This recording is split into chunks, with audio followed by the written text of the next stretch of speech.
I'm laughing at y'all niggas. Yeah. Yeah. Give it to me now. Y'all niggas real funny. Money Mafia, take it over. Yeah. We clocking. I'm your first lady, riding in that black Mercedes. Set up your nigga, got him saying I'm that first lady. Baby, your mouth is sassy. With a rape and dirty sauce. That soft like baking soda. I hit you with arm and hammer. I'm a boss, bitch. You talk shit, I walk it. AK, what nigga with the full clip? Things you dream about, I already did it. From the streets to cul-de-sacs, from dimes to pound bags. I'm bragging, but these are facts. I say, your head bobbing, I'm back. Man, you're robbing, I got these trucks knocking. I'm rolling that purple stuff and drinking that gray goose. I roll up to the club, buy 20 or more. Now, if you looking for that work, my nigga, we got it. Posted on the block.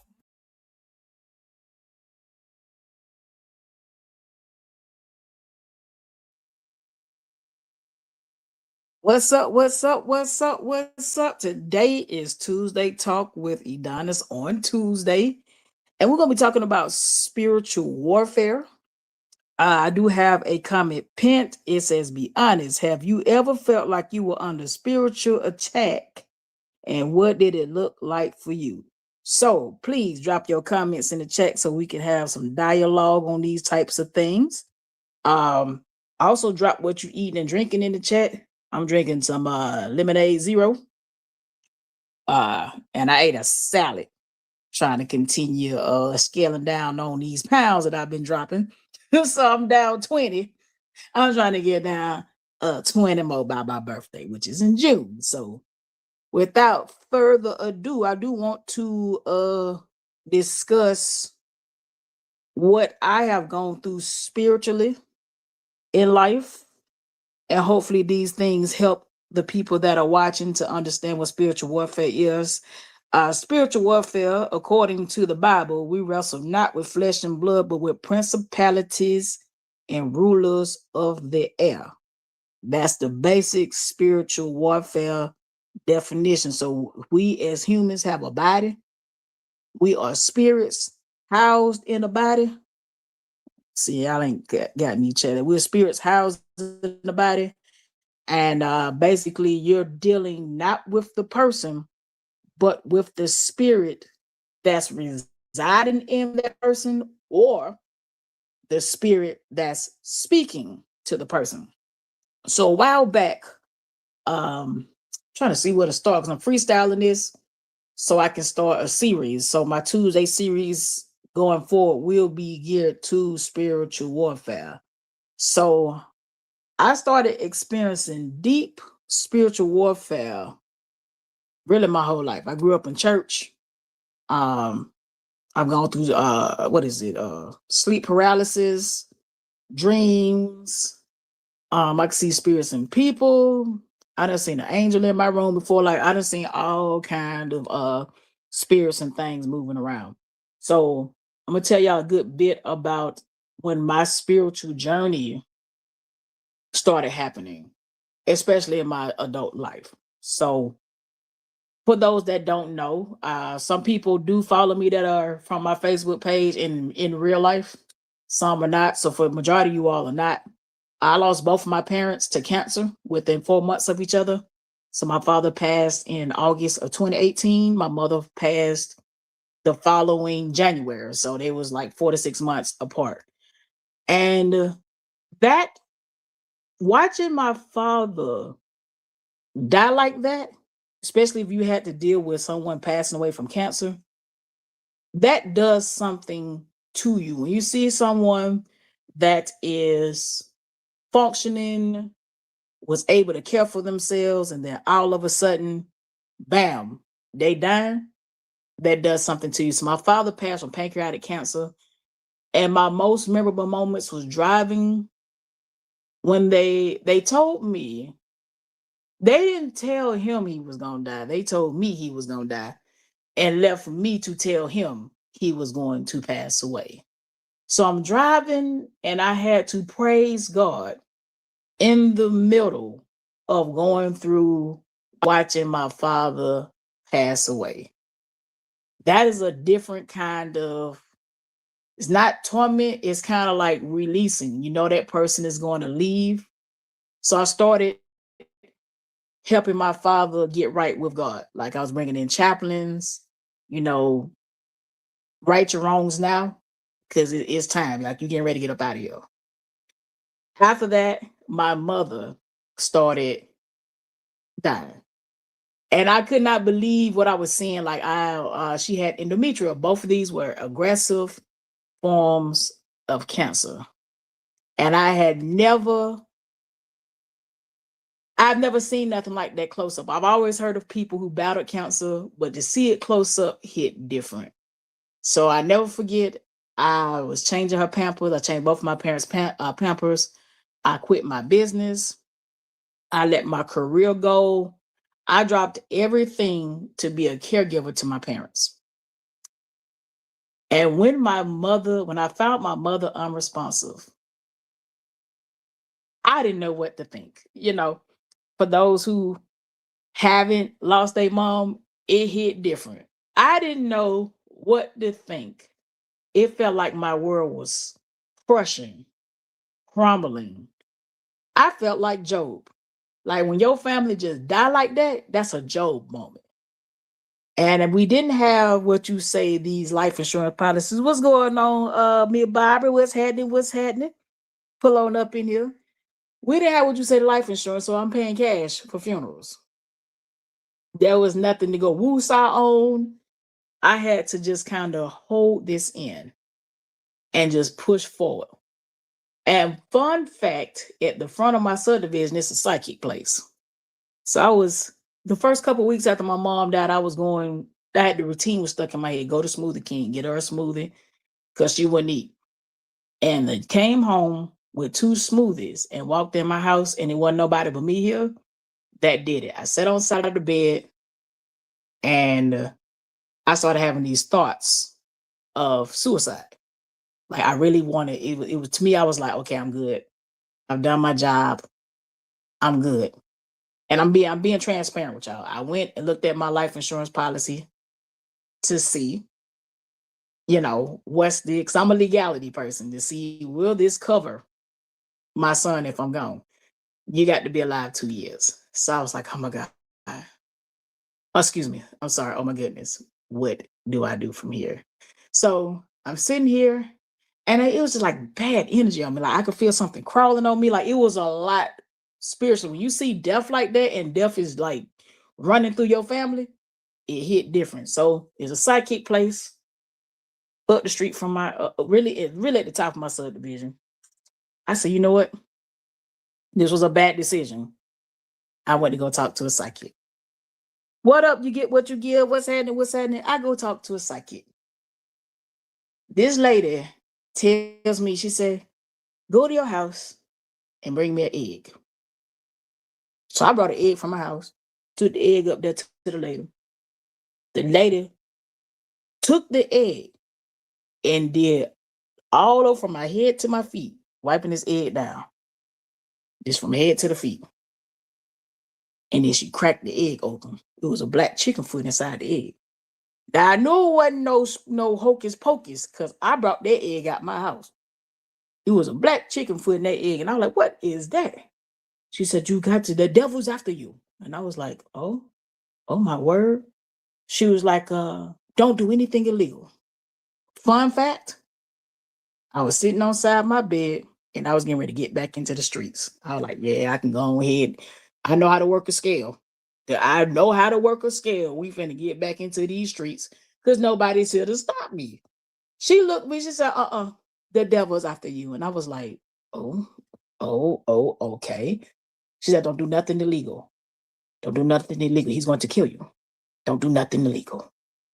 And I'm like, why does it feel like, something was crawling on me? She's like, yeah, because it's the devil. He's trying to kill you. So I was like, what in the world? So again, I'm not knowing. What up, Miss Barbara? Said my husband died from cancer. I hospiced him. He became paralyzed and had 2 lytic lesions on his back and 1 on his neck, which made his spine collapse. And I cared for him in the end.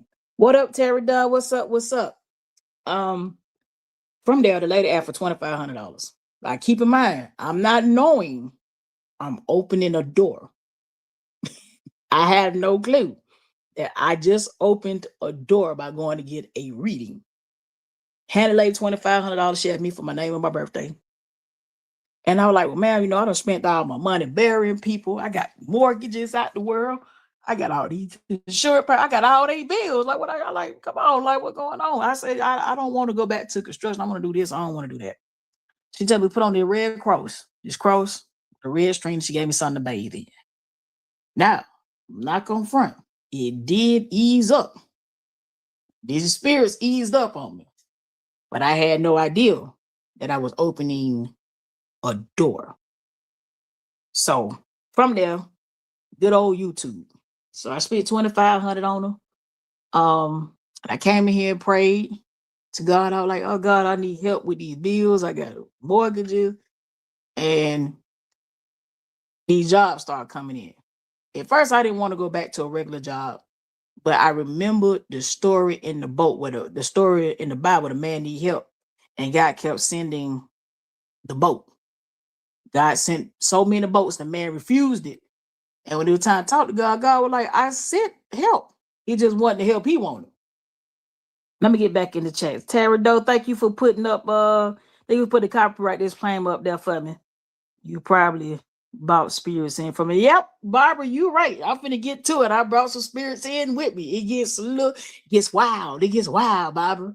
So from there, I started getting on YouTube. YouTube can take you down some rabbit holes you ain't ready for. So get on YouTube, and I figured, shoot, this woman can take some money and go pray and all this kind of stuff. So can I? Now I noticed I'm not getting like stuff about Jesus. I'm getting stuff about the third eye, astral projection. All this belongs to the devil, by the way. Burning sage. So I'm looking for power. You see what I'm saying? When folk die like that in front of you, you looking for some kind of power. Because I said to myself, I don't ever want to feel helpless like this ever again. So I was going to it's a little store in Atlanta. I'm not gonna give out the name because I don't want nobody to go to it. But it's a store in Atlanta. I ended up getting like sage bundles. I went and brought me some crystals. I bought stuff to burn herbs. And I'm thinking I'm doing something right, not knowing that I'm going down the witchcraft rabbit hole. So boom, I'm in here burning sage, like religiously. Like I done took the sage, got doors open, just all up in the corners. I'm saging my son down, saging me down. I'm sage crazy. Like I mean, I'm turning my friends on to sage. I didn't know it was wrong. I thought it was right. He says a whole lot of demonic stuff on and people on YouTube. Absolutely, absolutely, Miss Barbara. They would straight say they don't believe in God. Absolutely, Miss Barbara. It's wild. It's a wild place out here. So from there, boom, I'm getting deeper into YouTube. I'm watching Hoodoo, HOODOO. And they telling you how to, do stuff. But some of this stuff was already in me from generational. So my dad's side is from South Georgia. Them folk did root work. They were conjurers. Even though they went to church, they still conjured. So it was in me. I didn't know it was in me till I had a conversation with my sister. She was like, who taught you that? I'm like, shoot, it just came to me. I was like, shoot, you just sprinkle a little bit of this over there. My sister looking at me like, girl, what is you talking about? She said, who taught you that? I was like, shoot, I said, after stuff happened, I got the research on YouTube, and I said, she said, your dad, folk conjure. I was like, oh, because it come to me like I started hearing people's thoughts. I started being able to, see stuff. But when it came down to the third eye stuff, it scared me. Like something inside of me, like, don't you do that? Something inside me like, no, don't go, no. So Bam, I'm looking. He said, okay, before you try anything, you have to research it. Absolutely. I'm one of them people. Me and Barbara. I'm looking and researching. And then here's the next one. Astral projection. I'm like, what is astral projection? Astral projection with folk get out their body and go into the spiritual realm. Illegally, by the way. Now, if God got you, you protected. But if you do it on your own, there's a lot of folk that done did that and something done took over their body. So again, there are people on YouTube telling you how to do it. And I'm like, in my soul, I'm like, that don't feel too right. So keep in mind, all this stuff is a gateway. When you have trauma, trauma is the main trauma and offense is one of the main open doors for spiritual warfare. It opened the door right on up. Right on up. So from there, I'm like, what in the world? So now I'm online. I'm trying to get some money, right? And it's a lady on there say, cause to me it was like cooking. She got on there like, yeah, you put some cinnamon. It's like a little bowl. Put a little cinnamon here. Put a little this in there. Put a little that in there, and then you put what you want on it. So let me tell you another part. I was like, shoot, I need like $16,000. I did that. A tree hit my house. A tree went through the roof, went through the deck, and I got a check for $16,000. And I was still too stupid to realize that I wasn't talking to God. I was talking to the devil. So I was like, dang, this spiritual stuff worked. But I was like, I didn't want the 16,000 like this though. Cause now I got to get the roof fixed in the house, got to get the deck done. Like I really was like out there with the spiritual stuff. But still not understanding that the more I'm getting into it, the more doors I'm opening. So from there, me and a buddy of mine, we ended up coming across somebody on YouTube. Once again, YouTube taking us down the rabbit hole. They burning bay leaves. I like that can't be too bad. It's bad. It's wrong. It's wrong. We was out there and didn't even know it because all of us were going through trauma at the same time. So I remember I was in here and I called myself praying for a friend. Cause Shawty was kind of getting out of sorts. What I thought was out of sorts, not even knowing that I'm out of sorts myself. Y'all, I lit the candle and I was holding it in one hand and I was asking God to protect the girl. This candle got this skilly popping, fizzing, like, and then it went out. Like somebody was standing next to me and said, and I was like, oh, it took me years to light a candle. It could be pitch black in here, and I wouldn't go light a candle.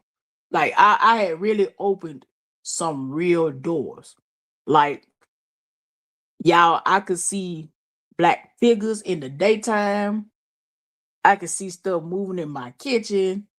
It was getting there. And I still didn't understand that I'm opening these doors. So bam, after that, I kind of fell back. So this is a part of the trauma from death. I decided I'll get out here and start dating. So I went through a whole phase. we get crazy here. I went through a whole phase. Thought-tacular Donnie is back out here. So I get on Bumble. I ought to sue them. I ain't gonna even lie. So I met somebody back, you know what, crazy on Bumble. Boom, get on Bumble. I'm trying to still heal from what happened to me. So I'm bringing these women into my house. And my house big enough to send my son to the other side of the world, and he not hear nothing. So I'm like, you go on upstairs, get your toy, get on upstairs. I got the bar set up, and now I've been inactive a whole phase. I've gone that crazy. And I ended up meeting what I thought was the love of my life. And I ended up in a relationship with, she's a beautiful woman though. Outside, you could be fooled. Anybody can be fooled on the outside. But I had no idea she had her own set of stuff going on. I ain't gonna put her stuff out there. While we're doing this, I have another friend that introduced me to a lady that does readings. All right. All of the same. It all the same now. Don't get it twisted. It's all the same. So she introduced to a lady that do readings. And I'm still trying to figure stuff out now. Crazy part is you can't serve two masters. This is where the confusion part is. I still talk to God and Jesus, but I also getting readings because I didn't see the problem. I didn't understand the problem. Okay. So the problem is we're getting tarot card readings, these zodiac signs and all that. That's divination. And God has asked us not to do that. He detests it. It's an abomination. It's wrong. But I still did not understand because I was blind to the fact that, I'm just trying to get answers. I'm trying to get some kind of powers. So when this lady talked, she said, you got the power too. And I'm like, what you mean? She was like, you got the power too. It's on you. It's on your lineage. And I remember, certain family members talking about, horseshoes and stuff like that. And I didn't know what that means because I'm in a different generation. I heard about it, but I never saw nobody do it because it's stuff that you do behind closed doors. So from there, she was like, yeah, you talk to your ancestors and stuff like that. And I've heard people talk about ancestors, but I didn't know what that was. So I was like, what you mean? Like, talk to your ancestors.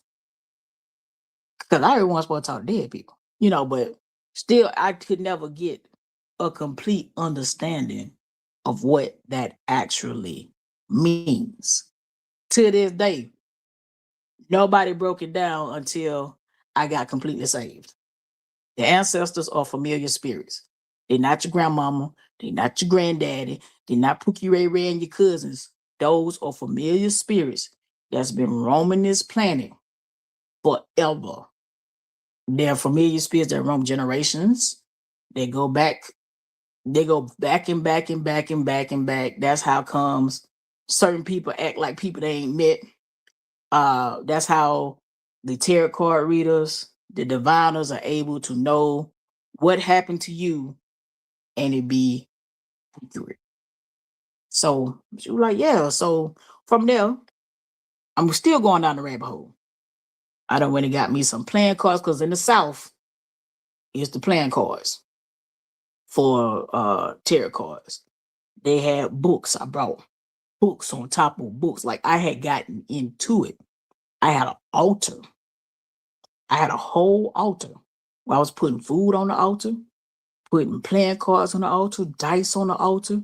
I was blowing cigar smoke. I had water. I was getting it in. And we call it work. It's called doing work. So again, because it was Bible magic, because a lot of folk don't understand, people can take the Bible and twist it for the wrong side. And that's what hoodoo was doing. You take this Bible magic. You don't need to do all that. That's what Jesus is for. I didn't understand it. You got to keep in mind, I had a blinder on while going through what this was. I had complete blinders on. Put this altar up, blowing the smoke on it. I mean, right, burning candles, burning herbs. I would get into it. If I needed something done, I would get into it. But didn't know it was wrong. It was until one morning. A lot of y'all caught this story the last time. This is the beginning part. Y'all caught the ending part on the last time, last Thursday. I ended up looking for some worship music, ended up clicking on a video about a lesbian going to hell. That's how I got delivered from that stuff. Right then. Right then. When I say I had practiced that stuff for a couple of years, I got delivered right then. When I realized, what up, Tay? When I realized what I was doing and where I could have went, if I had a died my ways like that, but I threw all that stuff out. I got an egg. It's done rusted out. I would have put all these books in there. I had books on Santeria. I had books on reading tarot cards with the playing cards. I had a herb book. Like I had gone, when I say in the rabbit hole, he done was down the rabbit hole. Complete total rabbit hole.com.net.org. I was doing tons and tons of research. I mean, even the blues music is hoodoo. If you listen to the old blues music, you'll hear them talk about what's called a crossroad devil. Yeah, the music, pay close attention. And what I'm telling you is basic spiritual warfare. I didn't know where I was heading because I thought it was all good. I figured, shoot, the Bible involved. It's good, man. Nah, no, no, no, no, no, no, no, no, no. God know the difference. And while in this, I wasn't taught right in church. I saw the chat moving. I wasn't taught right in church. So the church I grew up in, that's another form of spiritual warfare too, if you're going to the wrong church. The church I grew up in, they said, once saved, always saved. All you gotta do is say, I'm sorry. That's a lie from the pit of hell. Once saved, always saved is a doctrine from hell that will take you to hell. It'll take you to hell on the first thing you're smoking. So while I was living in my sin, I thought that I could just say I'm sorry and keep going. I thought I could say I'm sorry and keep being a lesbian and still make it to heaven. I didn't think anything was wrong. I had to see that lady talk about her experience in hell to make me stop being a lesbian. It made me realize that behavior is not accepted, not gonna be accepted. You know, God said what he said, and it ain't the only sexual sin out there. That's the one I was participating in, so I can't speak on the others. So that's how I got the beginnings of spiritual warfare. The trauma from my parents passing, and I'm looking for power, is how I got to this point.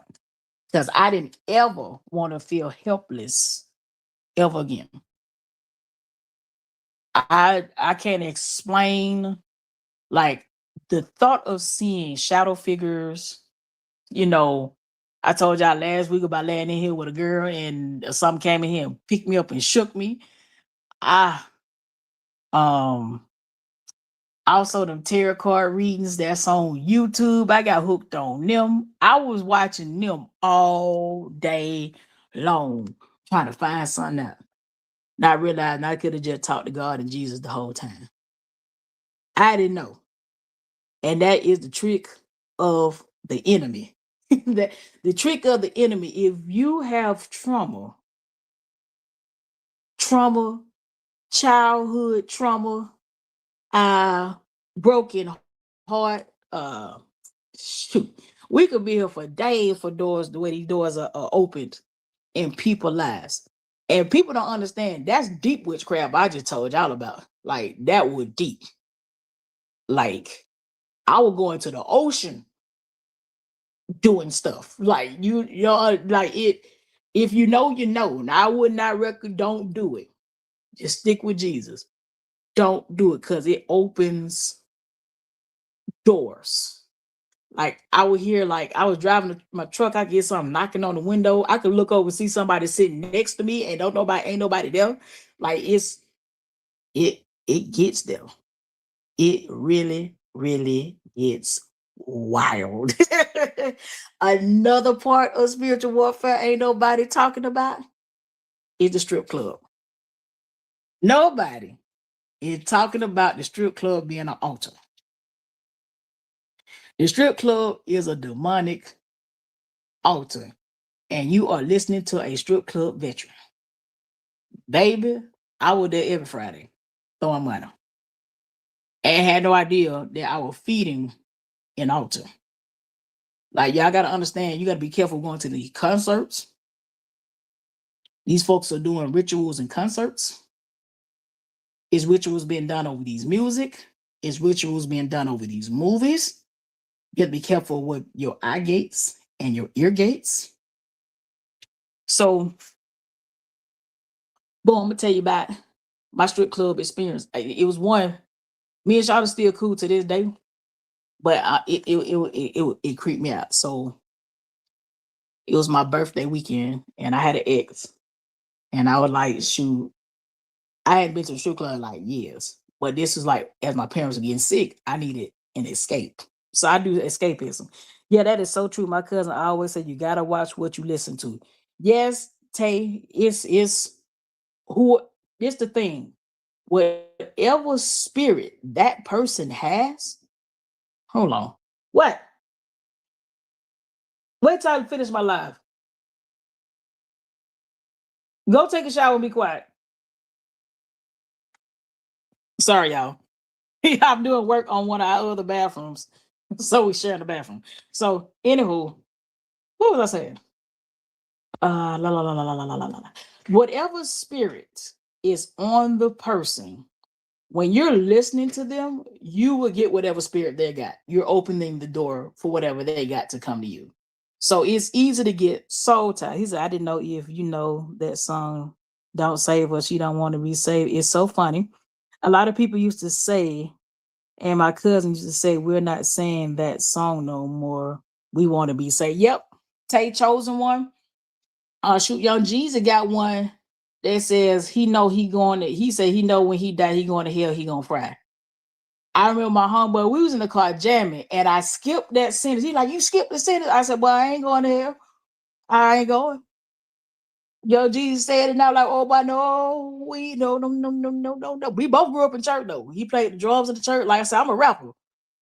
So at the beginning of this show is my song. It ain't got the best lyrics, but that's my song. But I ain't finna put nothing in no song talking about going to hell. We ain't doing that. And I ain't finna take y'all to hell either. So yeah. 3-6. Take 3-6 my field, my group. Oh, back when I was younger, man, shoot. Juicy J and them used to woo. But then as I got older, I was like, oh, y'all was really out there. Like I shouldn't have been listening to this at all. At all. So, I listen to it to see how far it was off. The beats are always captivating. And you remember Satan is over the music. So music is the highest form of praise. So when y'all listen to this music, you getting to repeating these words. You are speaking this into your life. That's why a lot of these rappers that's rapping these lyrics are dying because they're speaking these curses in their lives. All of them talk about dying. All of them talking about what they would die for. They're not talking about living though. They keep talking about dying. And then the kids are repeating after them. Barbara says we wrestle all day with flesh, but our flesh is weak. Absolutely. Absolutely. So we'll go back to this strip club story because my son threw me off. I was going and I was throwing money every week. Religiously. It was every week. And that particular year, I was banking with Wells Fargo at the time. That year, I spent $24,000 in a strip club. And I was like, I ain't even going with nobody. I was in there eating, drinking, and throwing money, but I didn't miss the money. And when I saw that, I was like, no. So I had experience with a dancer in there. Let me tell you about this, the way this works. The dancers is doing a form of witchcraft. They don't know it either. That's the crazy part. These dancers don't know that they are doing a form of witchcraft. The dancing is putting you under a spell. That's why it's addicting to go in there. So I got a dance from a dancer, and it felt like I had an out of body experience. And I was like, what is happening? So I can't even explain it. Afterwards, I looked at her, I'm like, whoa, what just happened here? And I left. And I sat in the car and I was thinking, like, man, what just happened? I knew it wasn't right. Wherever my spirit went that those seconds there, it didn't feel right.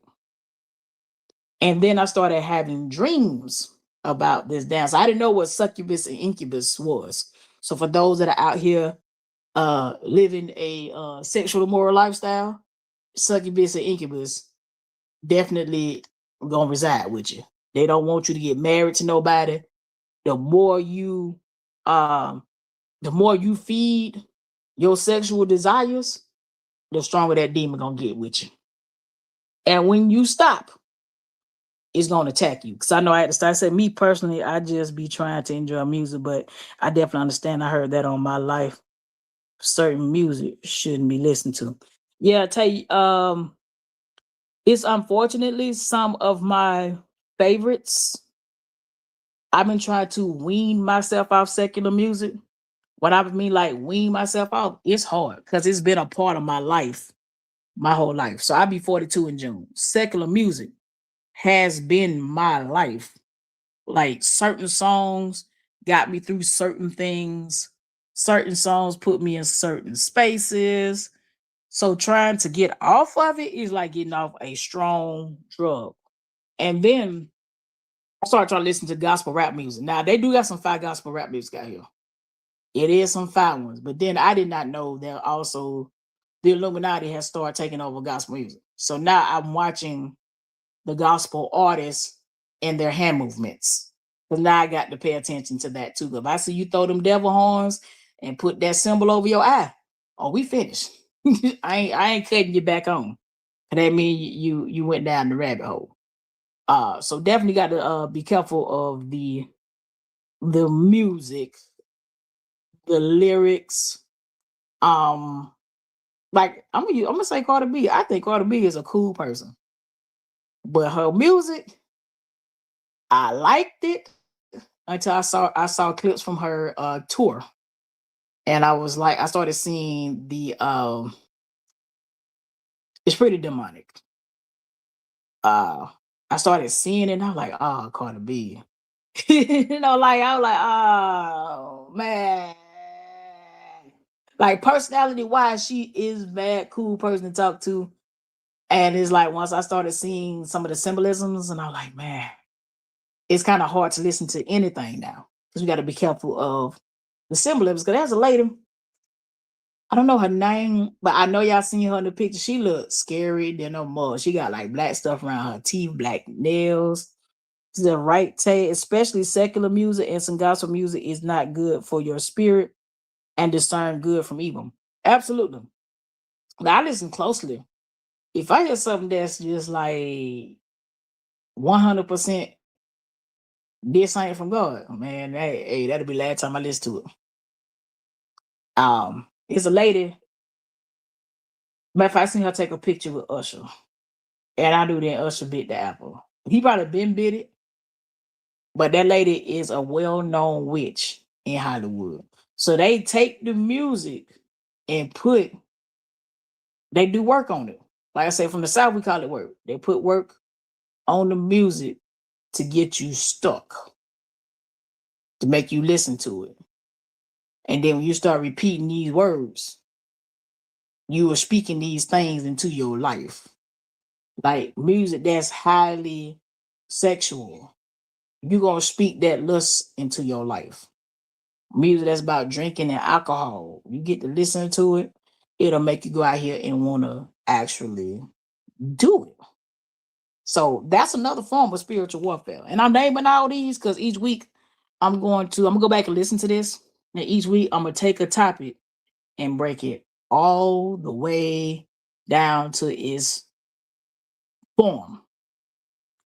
Also, you got to be careful with Netflix. I started watching people, especially on YouTube, talk about Netflix and Fun fact, there was a show called On My Block. Me and my son used to like watching it. And it's a show based out of California. I'm gonna say maybe like the 80s and 90s out of California, but they use up-to-date people. And they did a part two of this show. Part one wasn't so bad. Part two is when they started putting the children snort cocaine in this TV show. They made it seem like it was cool. So me and my son watching, I was like, whoa, whoa, why they advertising this to the kids? That was one. The other one, they had the horoscope thing on the table. It's inside the same TV show. They had the horoscope thing on there. They were playing with a Ouija board on there. I was like, I said, well, bro, we can't watch this no more. This one over with. He was like, why? Why? I was like, hey, what they're doing is wrong. You can't bring that into my house. Yeah. Oh, I don't want to see no Ouija boards. You better not open no Ouija board. Leave the tarot card. They had tarot cards and everything. Like it was just point blank, no hiding. There you go. Also, on Netflix, they got a show called Lucifer. It was another show where it's about the devil being married. It was a little cartoon. When I remember the name of it, I know Danny DeVito was one of the voices. And I was like, they really point blank or coming after the children now. So these are the points of spiritual warfare that you got to be ready for. So one day I had a vision. It was some shows I had to stop me up because me and my son like watching supernatural activities. And it was one show that he watched, and I knew it opened the door in my house. So I told him to start watching. I think it's called Ghost Hunters. Me and him watched it together a couple times, and then one time that witchcraft stuff is talking to the SI. Absolutely. That's straight up. Even the Africans look at you crazy when you start talking like that. Because they don't do it like that no more. So boom. I had a dream, and this demon was taunting me with a telephone. It's in the dream. The thing had on a hoodie, but it was black, and the face was blacked out. And it was taunting me with a telephone, and it had my son by the back of his head, and he was like slumped over. And the demon was controlling my son. The hand was on the back side of his head. Like this was the dream. So I woke up. I said, hey, Bob, what you watch? You're like, nothing. I said, nah, you watch something. And he finally came out and said, yeah, I watched Ghost Hunters last night. I said, boy, I told you not to watch that. I had to go pray over the house. Like, I know if somebody opened the door around me, like it immediately comes to me. It comes to me in a dream. And if you watch some of these deliverance services, especially the ones they put on YouTube, that's how I'm able to watch it. Because I don't know too many churches in Georgia that got it. Even though they are here, I just haven't been to one. You will hear some of these people when they try to call that demon out that person, they ask how you get in there. They'll say a moving. They'll say the music. They'll say the phone. They'll say definitely so the people that's been inappropriately touched growing up, SA, child molestation. A lot of them get demons from that. Abandonment, when you know you've been abandoned by a parent. It says you should be praising God. You have not been turned over to a reprobate mind. I know a girl who played with tarot cards and now she gone crazy. Barbara, baby girl, let me tell you something. I am so happy God looked out for me. Woo! When I tell you, when I look back and realize all the time God could have took your hand off me and he didn't. Oh, trust me, I thank him. He get ultimate praise around here. Cause he could let me die in my foolery. Cause I was out here. Yeah, Barbara, I will clean on up out hearing hard. And God didn't let me die. I've always been so scared of that stuff. Stay scared. Stay scared. Don't bother with it. Just don't even bother with it. Don't. See, I didn't have the wherewithal to know what I was doing. And what I mean by that is if it's in your bloodline, somebody made an agreement. So I give you another one. My grandfather and grandmother were Masons and Eastern Stars. That's a covenant for a bloodline. They say it'd be a lot of people doing the trials that be doing the tarot cards, and I'll be wanting to hear what they gonna say, but then I just be like, I can't stomach it. See, tell you, this is what they don't tell you. They don't tell nobody this. Even the practitioners don't know. It take a practitioner that done got saved to tell you what it is. It's past. The past and the present is accurate because of a familiar spirit. We have spirits all around us, all the time, monitoring what we're doing. Even angels are out here monitoring what we're doing, going back and forth. This is a whole legal system. The spiritual realm or realm. I'm country, so give me grace. It's a legal system. That's why God is called a judge. He's a just judge. So the accuser of the brethren is Satan. He goes back and forth, getting permission to touch you. He has legal grounds. When you start opening these doors, that's why I tell y'all, that's what I'm telling y'all now. If you see these tarot card reading pop up on your timeline, hit not interested, not interested, not interested, delete, delete, delete, delete. Don't watch it. Don't nothing. So the past and the present is familiar spirits. Now, this is where it gets funky. They would tell the practitioner something from the future, but remember, they don't know the future. The devil is not omnipresent. That's why you got to have all these demons working. They tell you something from the future, and the only way it can happen is when you come into agreement with it. A lot of times, the devil, a lot of folks give the devil too much credit. You have to come into agreement. A lot of time, the people get the thought from the demons. But once you go into agreement and do it, them demons go somewhere and laugh like, aha, I got another one. So when you getting these readings and they go in the future, you gonna move over here. You gonna move to Canada. You gonna get this job. You gonna do this. You gonna do that. You gonna meet you a nice, big, tall, strong man, whatever. You come into agreement with that and you move to Canada, meet you big, tall man that beat the brakes off you. They don't tell you that part. And then it's also you can't worship two gods. You're gonna hate one and love the other one. And that's where my confusion came in it. Because I wasn't willing to choose. Because I was like, shoot, I know Jesus and God work with me, but then I got these cards. But once I saw where that was gonna take me, I was like, boy, to the grill. I said that stuff on fire. I started a whole fire, burnt all the books, burnt everything. Yes, ma'am. Get rid of it.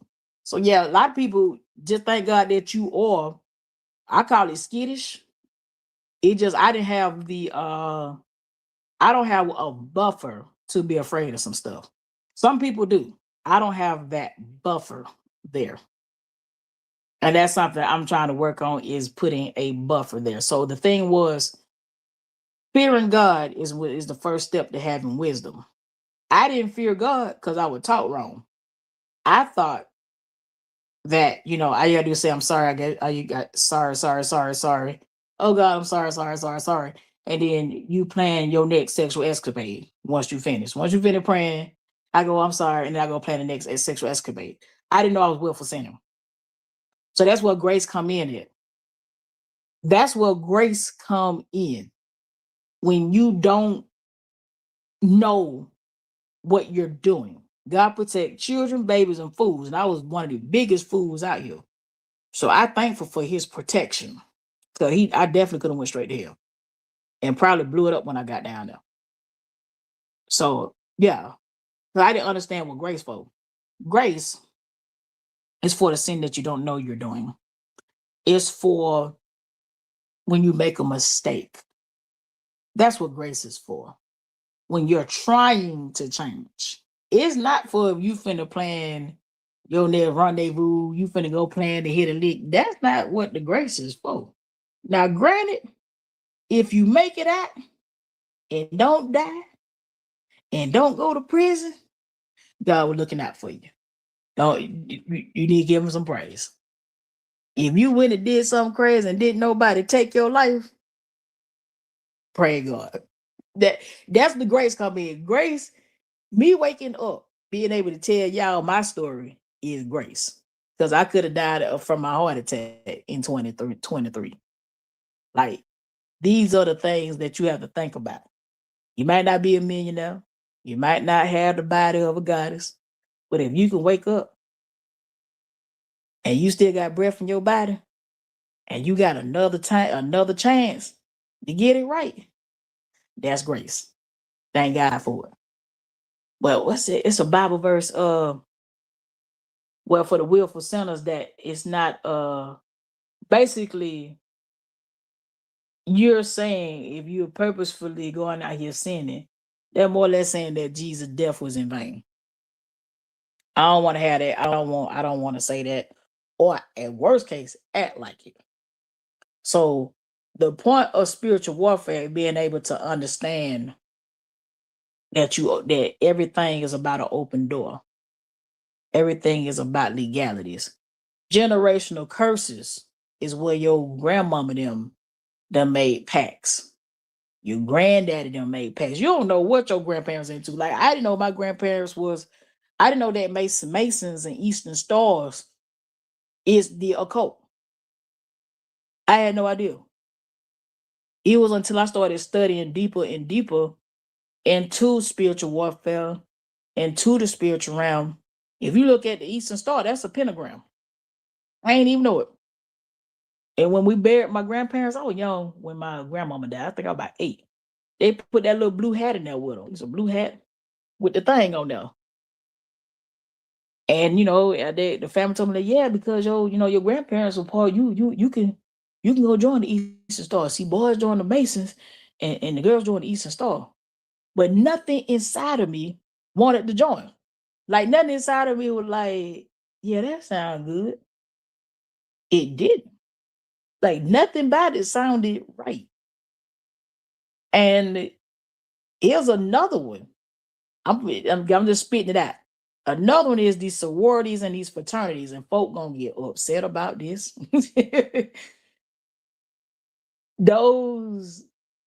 Read some of those pledges. Them folk are doing rituals. They doing pledges.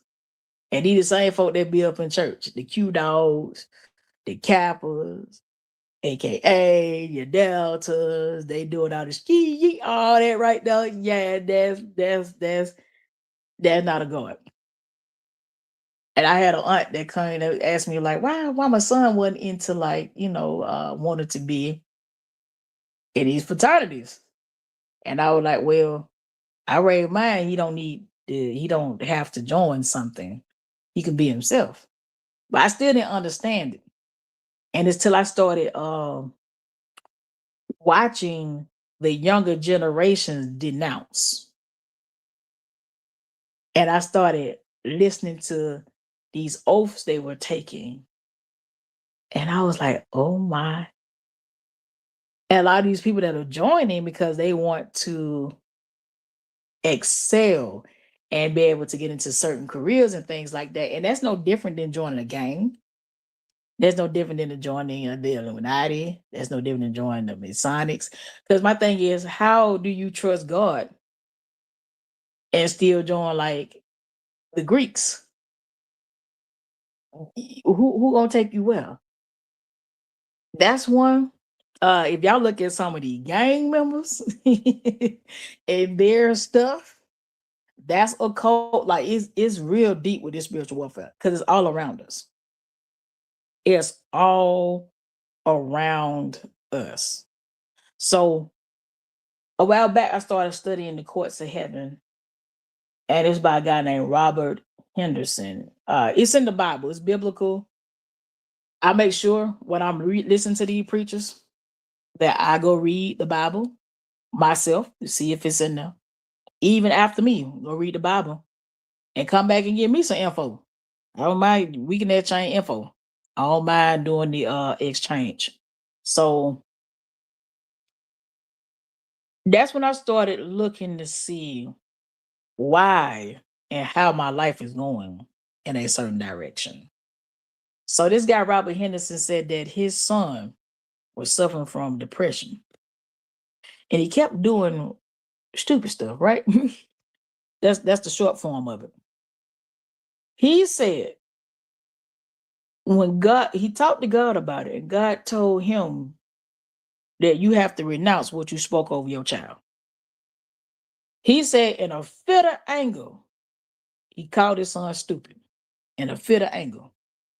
And the spirit of stupid went and got his son because he put the curse on his son.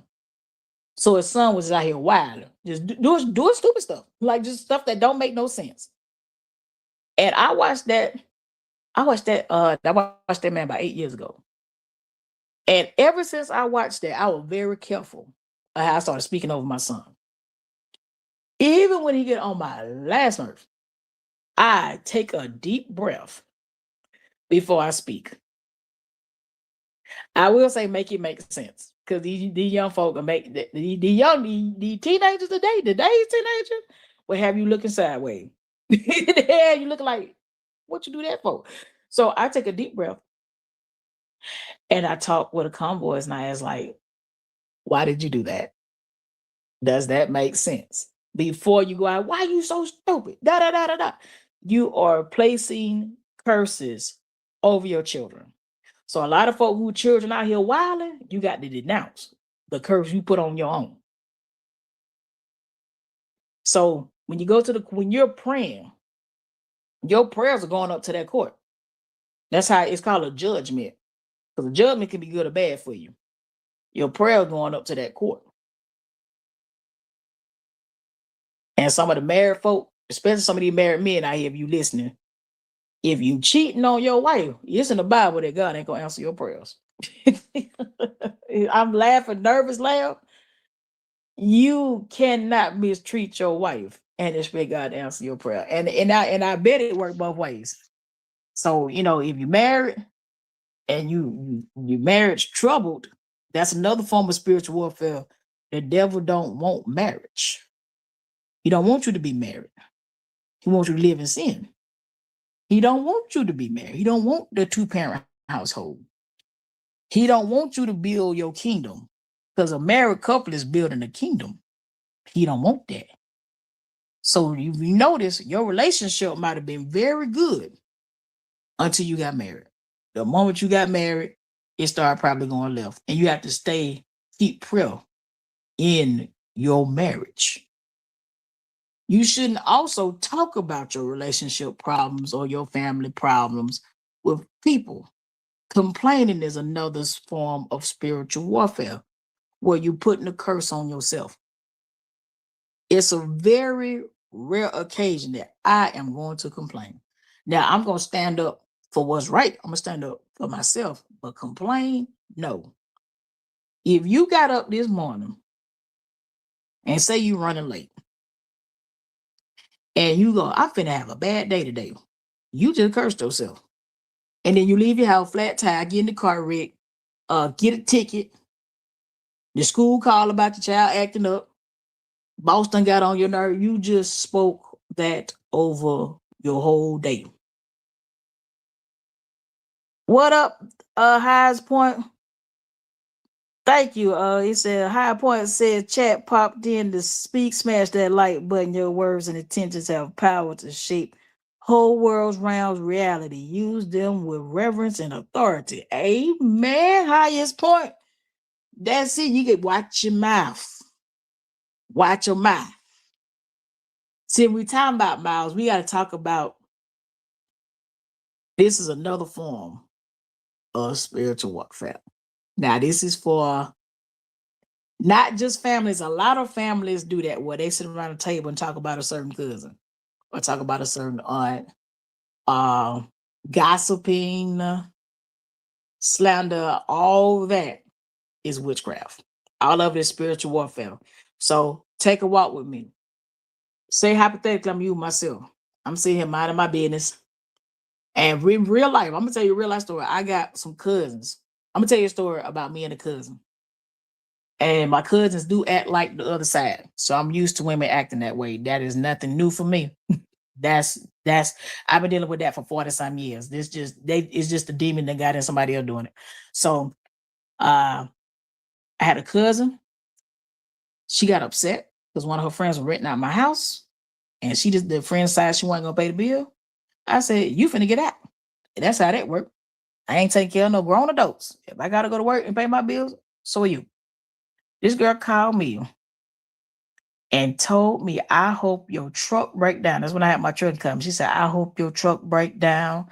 I hope you have a wreck on the expressway. I mean, she was just, and you can feel the bad energy through the phone. Like you can tell because it feels heavy. Like if someone got bad energy, it feels heavy to your ears. Even if you got on headphones, speakers, real heavy. So I got off the phone with her and I asked God to protect me on the highway. So I'm driving my box truck and I'm up in Indiana and it's dark and somebody was riding, pointing at the back of my truck. But since I'm a single woman riding in Indiana in the wee hours of the morning, I ain't pull over. So boom, I'm driving about 5, 6 o'clock in the morning, sunrise now. Another car going, ma'am, pointing at the back of the truck. So I finally got to my stop. The inner tire had blew out. But the best part, I didn't have a load. So I was trying to fill this truck up. I only had one pallet in my truck. Me being the person that I am, I was trying to fill this truck up to the brim. You know, if I had a full load, both of them tied with a bus, only one went. And it wasn't nothing wrong with the tire. I do pre-trip every time. I do a pre-trip, check to see the thread's good. Boom, tag on. So I was able to drop my load. That tire cost me $275. But keep in mind, the day before, their cousin was spewing curses over me on the phone. So you have to stay prayed up because somebody could be simply talking about you and putting a hex on you and you don't even know it. And the caveat to that is that God in Deuteronomy chapter 28, it says an undeserved curse don't land. But if you ain't living right, it's gonna land. It's in Deuteronomy. Okay, get it out. What up, Nadine? Thank you for coming to KP. Thank you for coming tonight, Nadine. Appreciate you. Yeah, an undeserved curse don't land, but baby, if you ain't living right, and I showed enough wasn't living right, that curse hit. So another part of spiritual warfare is you minding your business. He says every emotion carries. This is highest point. Every emotion carries a force, and all energy seeks translation into the physical. Absolutely. When you speak, there's either an angel or a demon that's gonna carry your words. So when I want something or need something, I want my angel to carry my words.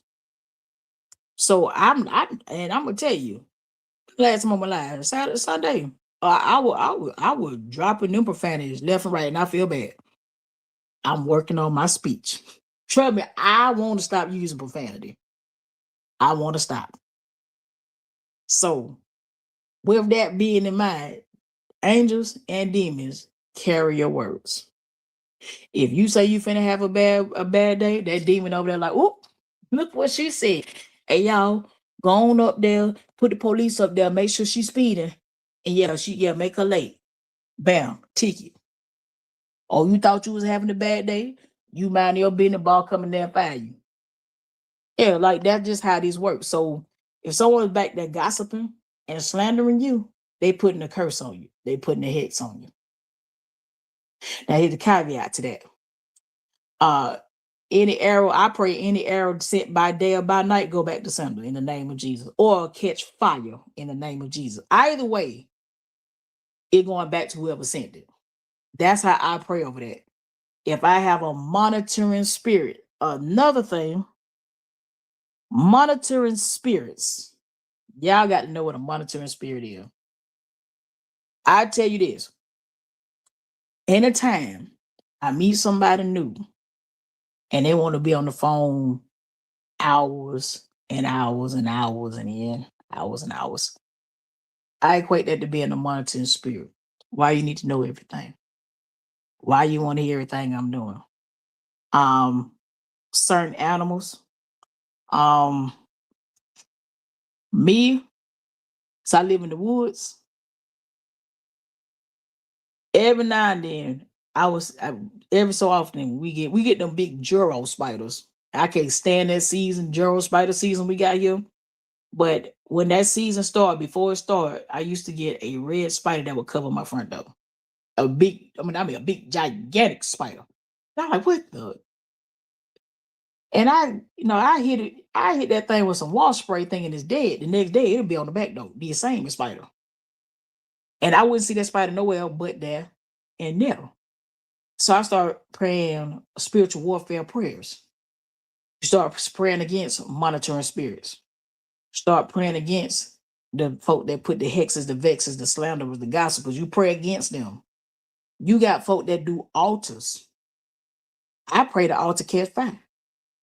Like if you praying to get me, if you got me on your altar, you finna have a house fire. I will absolutely pray your altar catch fire. I pray all you witchcraft stay in the room with you. Y'all, I'm one of them. You think you finna send some hocus pocus uber juba over here? He gonna stay in the room with you. That's how I get down. He said, what do y'all feel about sage? No to sage. Tay no to sage. I'ma tell you why. Them demons laughing. Smoke ain't finna make a demon get away from you. Ain't no crystal gonna make them get away from you. You can burn roses, sage, you can take bath in it. The only thing I do with sage is put it in my dressing. That's the only thing I do with sage is sprinkle sun in my dressing for Thanksgiving. And maybe in some of my in some black eyed peas. I definitely put some sage in black eyed peas. But burning it, nah. You I mean, because you thinking you're getting rid of demons and they are coming. They're like, oh, look at her. Look at her burning. Say, how cute. Torment them. You want to get rid of some bad spirits, you anoint some olive oil and you hit them corners in your house and walk them spirits right on up out of there. I open the door and walk their ass right on up out my house. You gotta go. Especially when I rented my house out and had to move back in it. Oh, baby. Come through.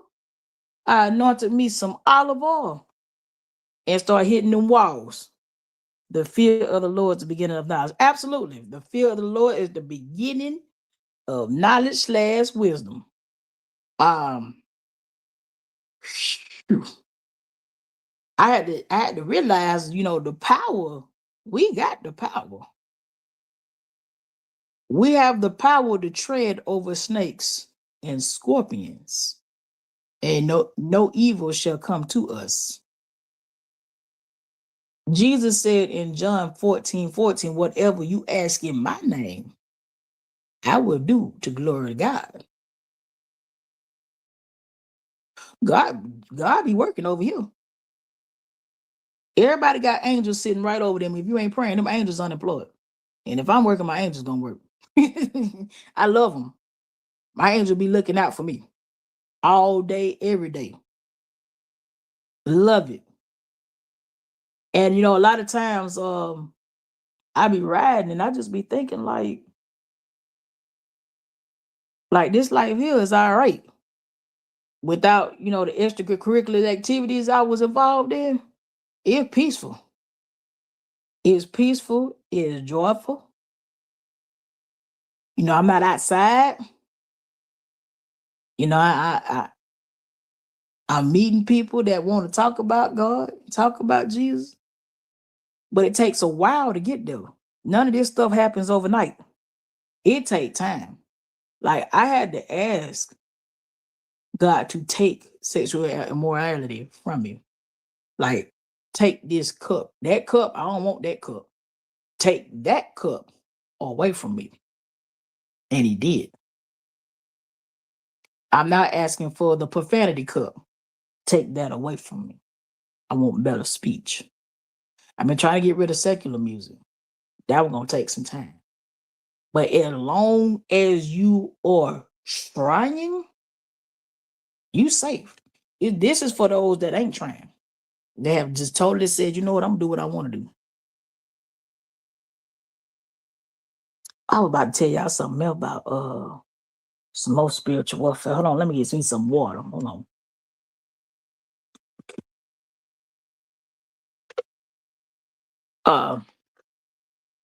I'm gonna tell y'all a story about my mouth. It said God calls us out from under the demonic rule.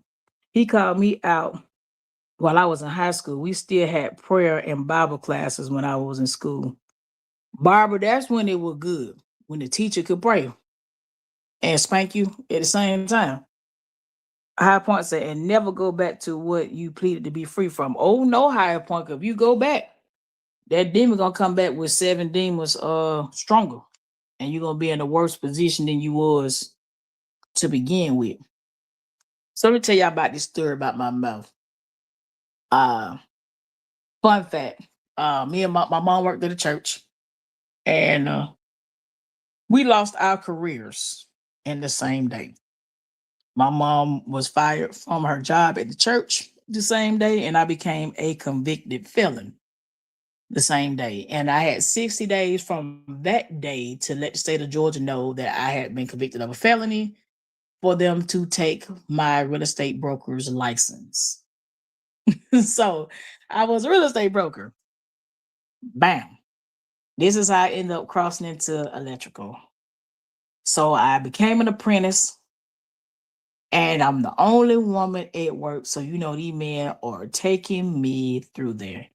And that was my first job in my adult life. I've always been an entrepreneur hustler. That's my title for entrepreneur hustler. So I'm making $13 an hour. And I'm trying to, hold on, Barbara. It says the saved kids will always gravitate to me, and I would clown them to make everyone laugh, not knowing that I was being called out from being the crowd of the other kids in school.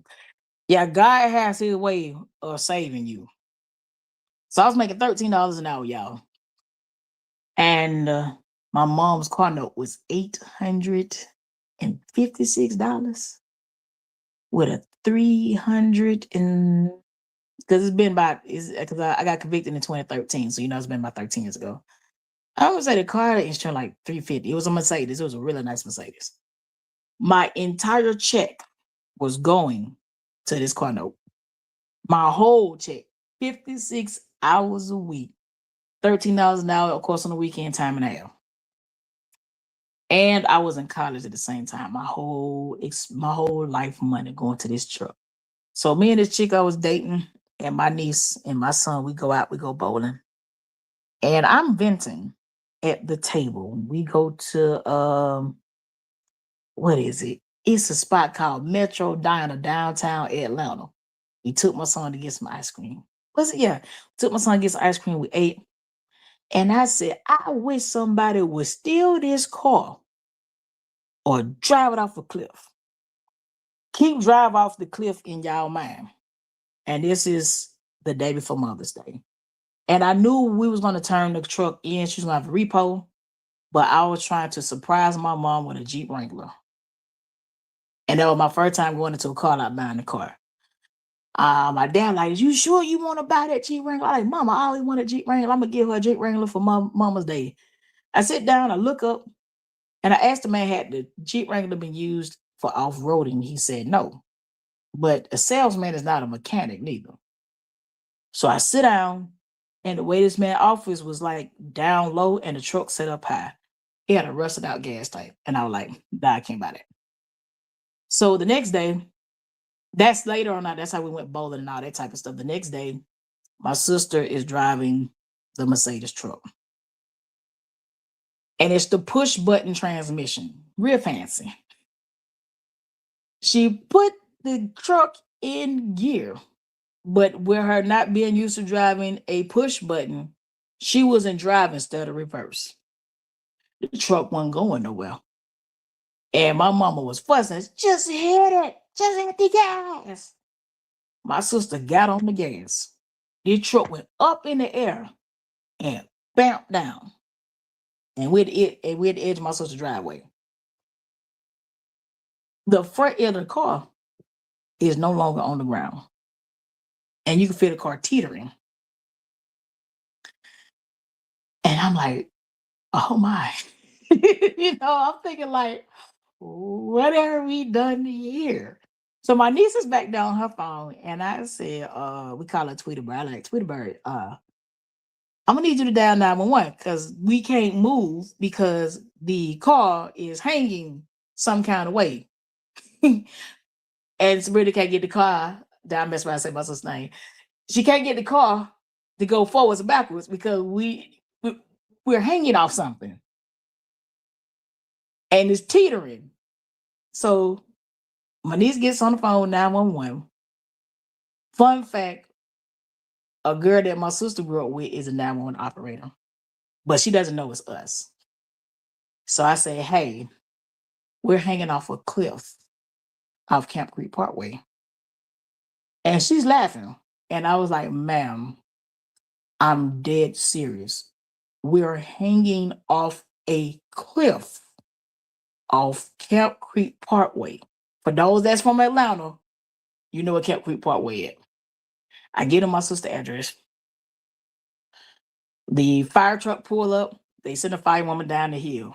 The firewoman is cackling. She was like, boy, this some old people stuff. How you do this?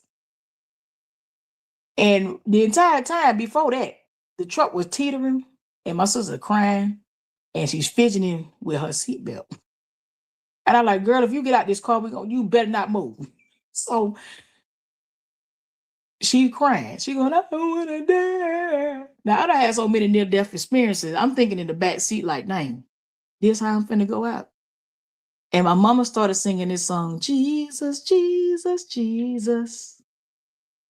Jesus, Jesus, Jesus. And she said, I love the name of Jesus. The car stabilized and didn't move. It stopped teetering. When the fire truck got there, the lady was like, oh, this some old people stuff. How you do this? And when she stood up and looked over, she said, don't nobody move. She said, that is 100-foot drop. She said, don't nobody move. Do not move. Because it was fun until she looked over, because none of us could get out the car. They hook the fire truck. So they asked for permission to hook the fire truck to the back. And they said, we're going to damage this car. We're going to get ready to damage it. They pulled the truck. They stabilized the truck. So the fire truck came down, stabilized the truck. My mom's side was not on the ground. So she had to climb out from the other side. I got out. My son got out. And they pulled the truck back off the hill. Now, I'm going to tell you, I did ask them the question. Can you just go ahead and let it fall over? Because I'm trying to get rid of it anyway. They're like, man, we can't do that. I'm like, they ain't going to know. Push it over. Because I'm trying to get rid of the car. No, let it go. So they pulled it back and they ended up totaling the truck out to pull it back in off the cliff. We went out to dinner. And me and my niece, my son might have been 1 or 2 years old. It was so awkward at dinner. We was late to the reservations. We had pictures, but here's the miracle part of this. When my mom sang that song, Jesus, there was a tree that appeared out of nowhere. I got a picture of a tree that don't exist in my sister's yard. The tree didn't fall. is a tree that held this car from going over the side, but the tree don't exist. That's that right there. Prove to me that God real. A tree is on a picture, but don't exist. So to this day, my sister went and got a fence put up so we can no longer do those type of shenanigans at her house. And when I tell you, you got to watch your mouth. Because the night before that, I said, I hope somebody steal their car and drive it off a cliff. And my sister, Joe, that joke almost took us. We almost became debt free that day. She almost took us off the cliff. So, yeah, your mouth is a powerful weapon, especially mine. Something about the name Jesus. Yes, Nadine. Barbara says, because marriage is honorable unto the Lord, so the devil hated. Absolutely. The Bible gives basic instruction before leaving earth. Barbara, I learned that when I was in daycare. Not daycare, summer camp. Basic instructions before leaving earth is the Bible. Highest part, words or spells, absolutely. The world was created off words. God said, let there be light, and there was light. Everything that was created, God said. Everything was said. Like he spoke it into existence. The first, what am I about to say? He spoke everything into existence. Now, another thing that I've learned going back and forth to Genesis about words and about how we're here and why we're here. If you go to Genesis and Pastor, I think his name is Philip Anthony out of 2819, on this particular day, I saw a clip from him, and there's a clip from a lady that's unknown. And the first clip was him talking about God splitting the water. So there's a body of water above us, and it's a body of water below us. I didn't know that. I'm like, what is this man talking about? Because I love me some Philip Anthony. I think his name is Philip Anthony. He really speaks where I can understand it. He speaks in hood to me. He speaks it in a hood language, a regular man's language that I can get. The next clip, and this is Facebook working, right? This is God working through Facebook. This girl comes up and said there was 2 trees in the Garden of Eden. And I was like, Eve ate off the tree of good and evil. She got interrupted before she ate off the tree of life. So imagine had she eat off the tree of life, we would have been over with. She was only able to eat out 1 tree. Now, when we're talking about this spiritual warfare thing, unfortunately for us women, Eve, the devil didn't approach Adam. He didn't bother Adam. He hit Eve because the woman is usually the weaker vessel. Now, she looked at the tree. It was very pretty. It was alluring.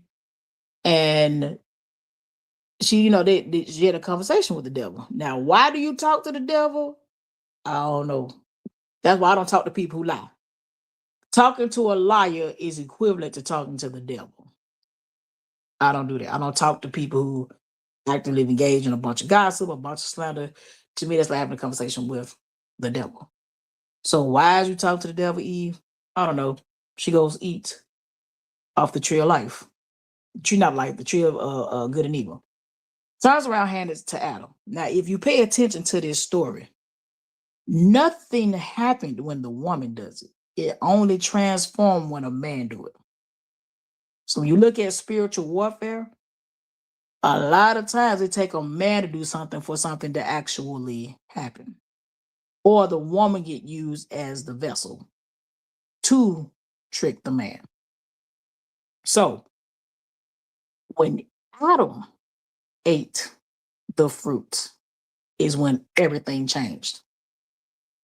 So if you notice with certain laws that's taking place, women probably been asking to do some weird stuff the whole time. Is when the man want to be weird when they like, oh yeah, we're gonna put that in the law. If you notice everything that's happening spiritually, they are attacking the men. Because once you move the men out the way, it's over. Game's over. So if you notice emasculation of men, that's spiritual warfare. Removing the men out the house, that's spiritual warfare. That people not wanting to be married no more, that's spiritual warfare. And last but not least, same sex. You can't procreate with two people of the same gender. I don't care how you want to put it out there. I don't care if it offend you. Two men can't make a baby and two women can't make a baby. Now, if it's a baby already here, they can raise it, but they can't create it. There's so the whole point is if we can move the men. Satan been after removing men for a while, and he usually uses a woman to do it. Just think long, think hard on it. A lot of women get offended by it, but it's the truth. If Adam had looked at Eve and say, "Woman, why is you eating that fruit?" and take her to God and be like, "Hey, this one right here, the malfunction," instead of participating, we won't be going through this. So look at spiritual warfare for what it is. Eve was talking to a spirit and got convinced to go against God. Everything is thoughts. When I was going through the beginning of this show, I tell you about my parents passing away, it was a thought. I started getting these thoughts. When you are out here sinning, it's nothing but thoughts. You got to take control over your thoughts. Once you come into agreement, you getting ready to sin. Or you already have. Let me see. It says, yep, you got me screaming. That's the highest point. Nadine said that's because God had gave the command to Adam. Absolutely. A man is supposed to do the covering. That's why it's stuff is out of order now when you got men that don't want to pay bills. How you gonna cover me if you can't pay the roof bill? The roof bill is the covering. That's the covering. How are I had to talk to a guy at work. This is a funny thing. A lot of men try this. When it says that honor, what this man told me about women. He said men lead and women supposed to follow. I said, "Boy, you got that Bible verse wrong, didn't you?" So you tell everybody baby mama. I said, it says that. I said, they talking about husband and wife there. I said, it's talking about a husband leading his wife. I said, did you marry a baby mama? He was like, no. I said, then she ain't got to listen to you. He was like, huh? I said, did you marry your baby mama? Y'all live together. You like, yeah. I said, she ain't got to listen to you. You're not her husband. I said, now she your husband, according to the Bible, she's supposed to submit. But if you're not her husband, she ain't got to submit to you. And a lot of men be trying to skip the marriage part. No, if you're not my husband, I ain't got to submit to you. Now, if you're my husband, yes, I supposed to submit to you. That's part of wifely duties. So a lot of the men are trying to evade the marriage. I done heard every excuse. Oh, no, man, so I don't want the courthouse in my business, da da da da da. And you got to follow the laws of the land. So when you're dealing with spiritual warfare and you're trying to figure out why your relationship ain't covered, if you're not husband and wife, your relationship is not covered. It's like having insurance. If it's not included in the policy, it's not covered. So when you're doing stuff and you're not covered, yeah, the devil could come through and wreck your soul, wreck your life. The whole point of the devil is to come in, steal, kill, and destroy. Now that we've talked about this portion of spiritual warfare, I'm gonna throw Ramika up in here now. There's a lot of y'all here from the Ramika case. That's point blank. occult activities. This right here about to get lit up. This is point blank occult activities. So if you go look, when we first started, it says you bringing up great topics. I can't agree on every stance, but I definitely get what you express. Absolutely. What is it? High point. We grown. You feel me? Everybody ain't gonna, understand or agree. And that's why we different. He said, I'm going to bed early tonight so I can get on the Zoom in the morning at the crowd. Do your thug thizzle. Catch the replay though, Miss Barbara. So I'm gonna throw a little bit of occult activities involving Ramika's case. So I started getting involved as soon as I found out the young lady didn't go to jail. And I started looking at these pictures. If you pay attention to the pictures, this boy Carlos is throwing devil horns up. Ain't no good reason for you to throw devil horns. He's throwing up devil horns. He got if you see what they throw, it looked like the symbol over the eye. That's 3 6s. That's 666. Throwing up the triangle. That's also a code. So he was doing a lot of this stuff in these photos. And I knew immediately, I was like, this is warlock activities. When I saw how long it was taking for the arrest, I said black magic. I called black magic out on this case. Every spirit in a meat suit is not of God. Absolutely highest point. And what's his name? Well, Nadine said that's the word. Yep. So I noticed how it was getting chaotic. There was a lot of chaos, a lot going on. I was like, these folk doing black magic. So at the beginning, this is before I got into a back check or anything. I was out here rocking by myself. And I'm glad to be back by myself now, by the way. I go to sleep. I wake up in 5 spirits outside my window. But it's in my dream, though. And one spirit is climbing in the window. So I'm fighting this spirit like ain't nothing coming up in my house. But I didn't understand the significance of this dream. So I kept that dream in the back of my mind. And I ended up in a back chat and we're like fussing every day because we are frustrated as to why is it taking so long for this woman to get locked up. So one day I had it. It was a heavy day. I sat on side my bed and I'm like, God, how is it that these people can just take someone's life and skip off, taunt the family, skip off, and I just started praying. And I was asking for swift justice, swift vengeance. I was asking for them to get paid for the works of their hands. Later on that night, I go to sleep. I have a dream. It's a bunch of kids. It's a bunch of children. They are outside of one of my houses, and I'm there. And they had on like little polo shirts. They were like light blue. Some had on white, some were dark blue. And I was like, well, who y'all here for? They kept saying Tammy. And I was like, I don't know, I don't have a Tammy in my life. Literally, I don't have nobody I know named Tammy or Tamika at all. What did you ask to use the bathroom? In the dream, I let the child in the bathroom to go use the bathroom. And I woke up and I was like, ooh, I should have did that. So I renounced what I did in the dream. Maybe like 4 o'clock is when I'm rolling down my timeline. And because I had been at work that day, I think it was like December 4th. I see Ms. Ewing says that the young lady is arrested. And I'm like, whoa. And I'm not the only one praying. Yeah, keep in mind, I'm not the only one praying.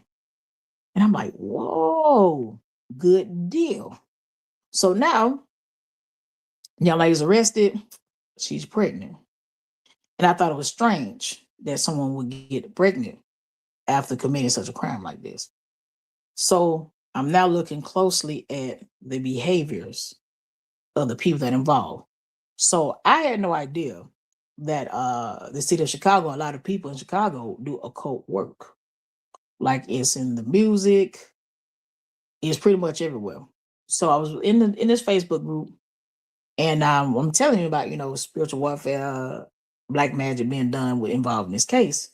And somebody commented under it. She said, "Yeah, Chicago is known for occult work."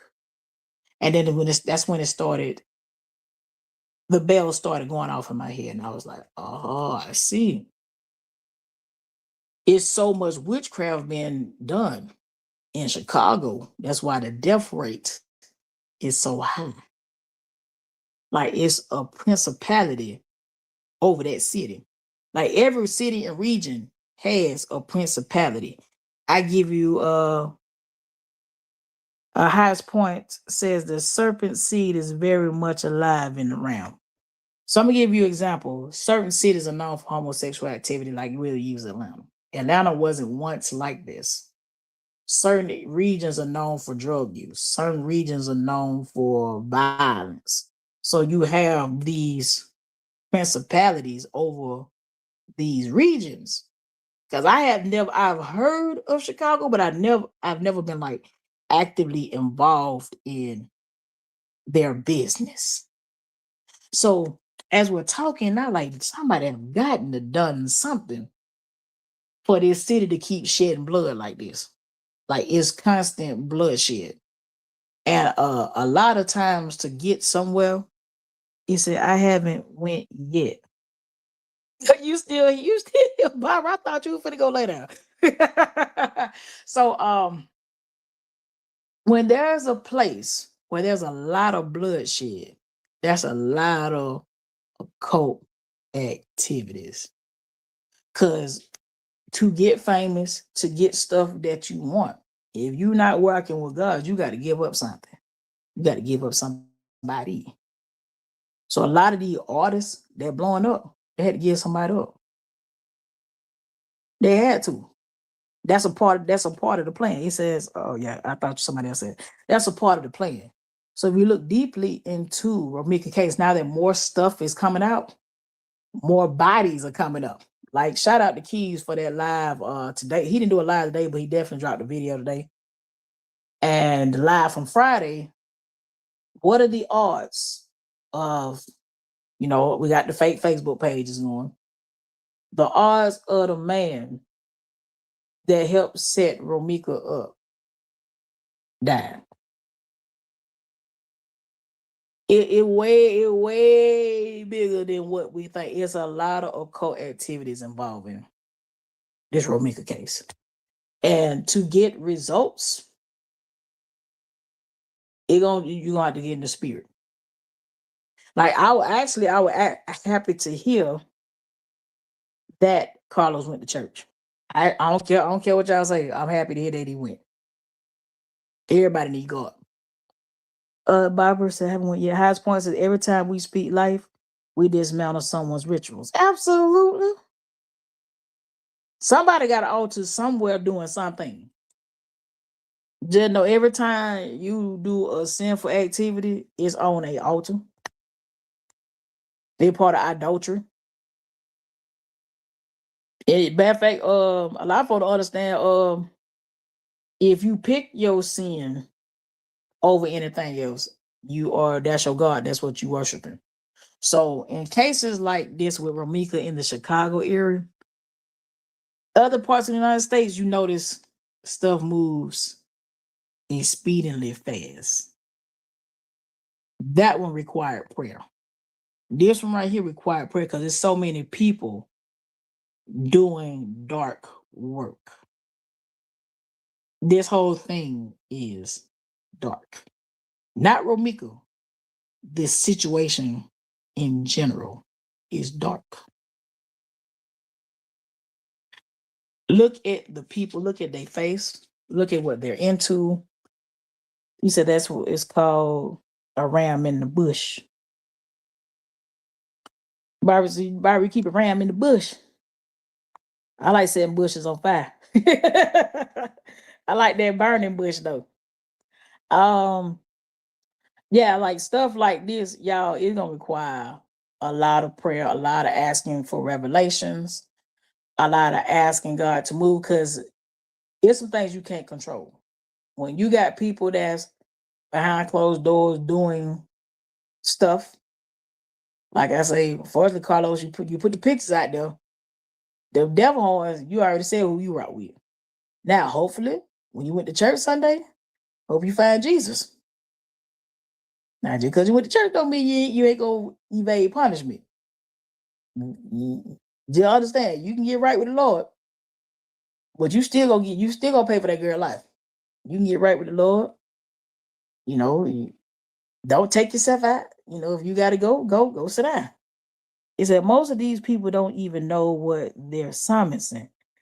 Girl, highest point, man.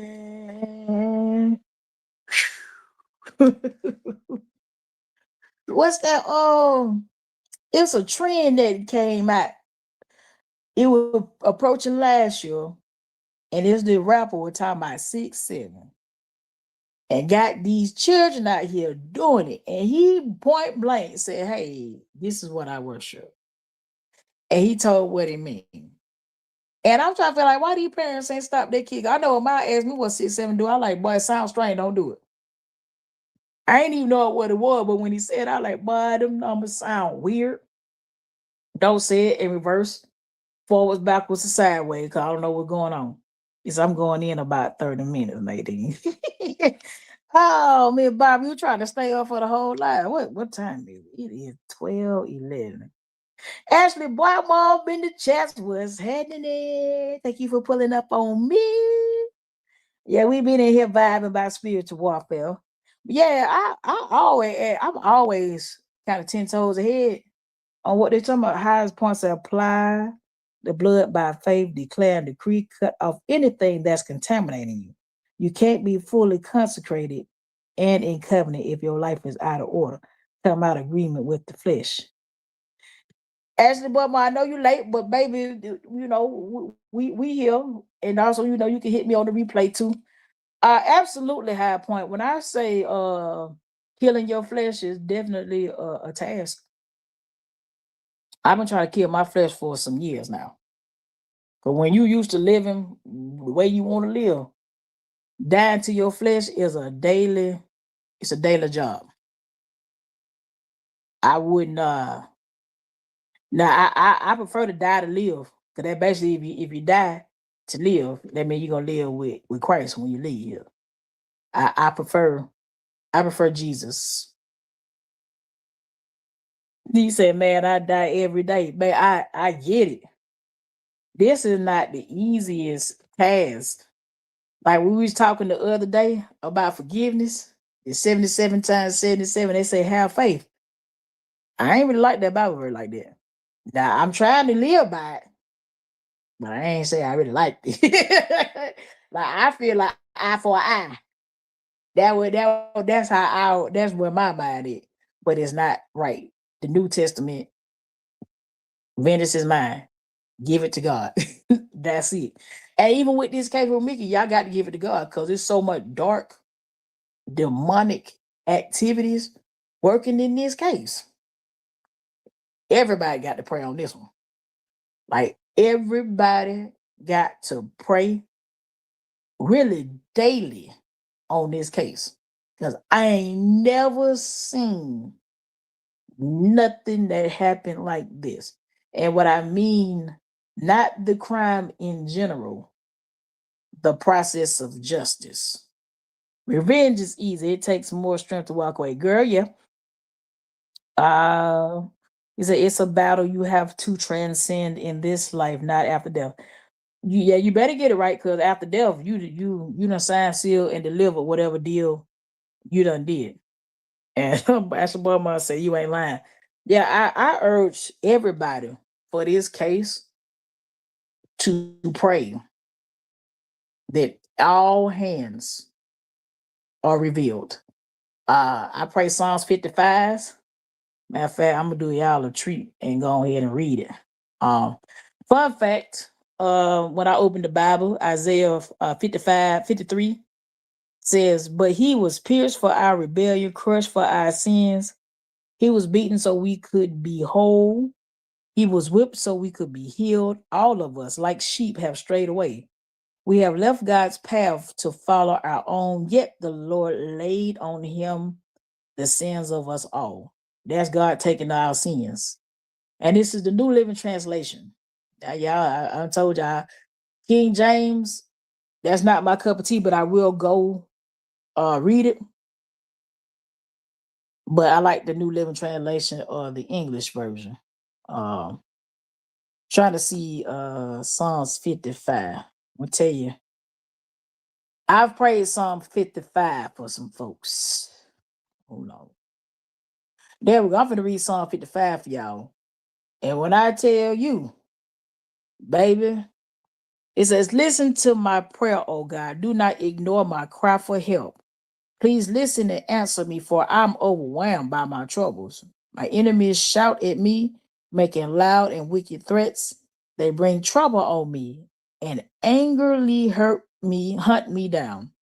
My heart pounds in my chest. The terror of death assaults me. Fear and trembling overwhelm me, and I can't stop shaking. Oh, that I had wings like a dove, then I would fly away and rest. I would fly away to the quiet of the wilderness. How quickly I would escape far from the wild storm of hatred. Confuse them, Lord." Yeah, verse 9 says, "Confuse them, Lord, and frustrate their plans. For I see violence and conflict in the city. Its walls are patrolled day and night against invaders. But the real danger is the wickedness within the city. Everything is falling apart. Threats and cheating are rampant in the streets. It is not an enemy who hunts me. I could bear that. It is my foes who arrogantly assault me. I could have hidden from them." Now David is talking about his friends. His friends doing stuff to him. Uh Instead is you my equal, my companion, and close friend. Ain't that Romiko? Let go. What good fellowship we once enjoyed and walked together to the house of God. Let death stalk my enemies. This is David asking God to let death stalk my enemies. Let the grave swallow them alive, for evil makes it home within them. But I will call on God, and the Lord will rescue me morning, noon, and night. I cry out in my distress, and the Lord hears my voice. He ransoms me and keeps me safe from the battle waged against me. Though my still oppose me, God who has ruled forever will hear me and humble them. For my enemies refuse to change their ways. They do not fear God. As to my companion, he betrayed his friends. He broke his promises. His words are smooth as butter, but his heart is war. His words are as soothing as lotion, but underneath are daggers. Give your burdens to the Lord, and he will take care of you. He would not permit the godly to slip and fall. But you, O God, will send the wicked down to the pit of destruction. Murderers and liars will die young, but I am trusting you to save me. I have prayed that for people that haven't came for me. And baby, it hit different. Let me see. I was reading as a woman, so you ain't lying. It said when you stand in truth, everything that violates you begins to violate itself. That's how divine law works. Uh Also, he said people invite spiritual consequences, especially when they try to corrupt a gift that wasn't theirs to exploit. Nadine said everybody need God. Amen. Everybody need God. Yeah. Yeah, that Bible verse like that, a lot of folk like, man, you can't pray for your enemy like that David did. If we friends, like Romiko, those people were in her face, eating dinner with her, hanging with her, talking to her, and plotting her downfall behind their back. Baby Psalm 55. Psalm 55. I done had to pray that over people that done. I done had folk not pay me for work. I done had people take my kindness for weakness. And what I mean by that is they repaid my goodness with evil. So y'all like God pull up. Now make sure you right too. But I would ask God to pull up. Bible answer one thing about God is he's not blessing no mess because he does things decent and in order. Yes, ma'am. In decency and in order. In an orderly manner. Well, y'all, we are approaching. I'm gonna give y'all about 10 more minutes. And then after that, I gotta pay some bills in the morning too. We'll come one more. For those that need got somebody they need to pray for. Yeah, I'm giving y'all stuff so we can pray over this case with Ramika, that all parties that took hand in her demise come get to come forward. Hold on. It's one that I didn't know where it's talking about getting paid for the works of your hands. I think it's Psalms. I put 128 in here. I think it's Psalms 28. Psalm 91 is for protection, but this one right here, I found about this verse. It's a lady that talks about narcissism. So next Tuesday, I do go live Thursday, but I'm gonna keep my Tuesday for spiritual warfare. Next Tuesday, we're gonna talk more about this narcissism. I just gave y'all a brief overview of spiritual warfare. So it's like talk about narcissism. Because encountering a narcissist is spiritual warfare when you're dealing with people. But I'm finna read this one for y'all. Psalms 28. Take note of this. Because you can't ask God to do somebody the way they did you. It's going down. It's Psalm 28. It says, I pray to you, O Lord, my rock. Do not turn a deaf ear to me. For if you are silent, I might as well give up and die. Listen to my prayer for mercy as I cry out for help, as I lift my hands towards your holy sanctuary. Do not drag me away with the wicked, with those who do evil, those who speak friendly words to their neighbors while planning evil in their hearts. Give them the punishment that they so richly deserve. I'm going to read that again. I'm going to go back one more verse. Do not drag me away with the wicked, with those who do evil, those who speak friendly words to their neighbors while planning evil in their heart. Give them the punishment they so richly deserve. Measure it out in portion to their wickedness. Pay them back for all their evil deeds.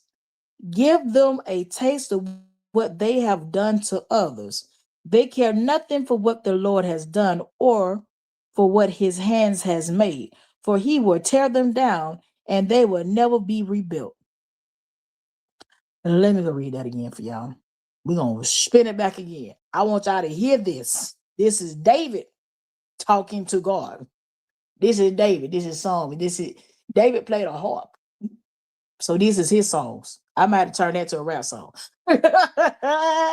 David snapping. David got bars. Give them the punishment they so richly deserve. Measure it out in portion to their wickedness.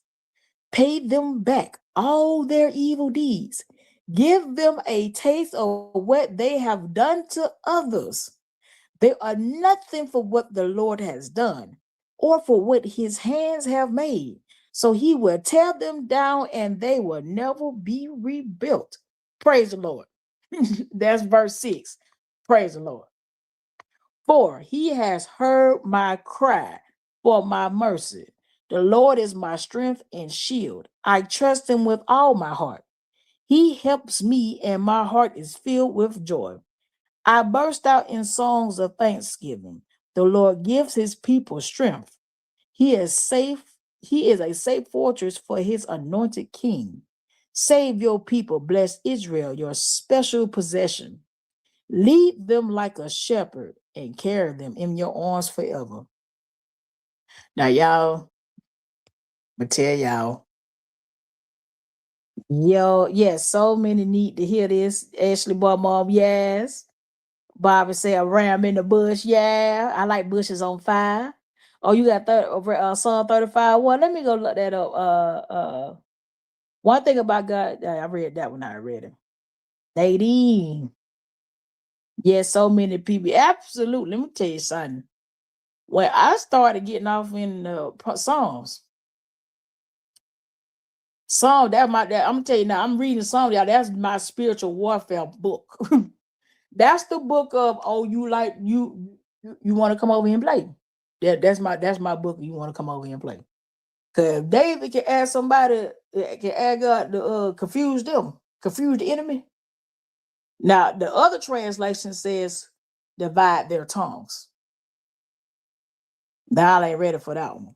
Psalms, praise Psalms, and they're going this going. He said okay. He said Psalm 1. Oh Lord, oppress those who oppress me, fight those who fight me.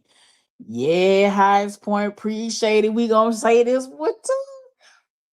Oh Lord, oppress those who oppress me. Fight those who fight against me. Put on your armor and take up your shield.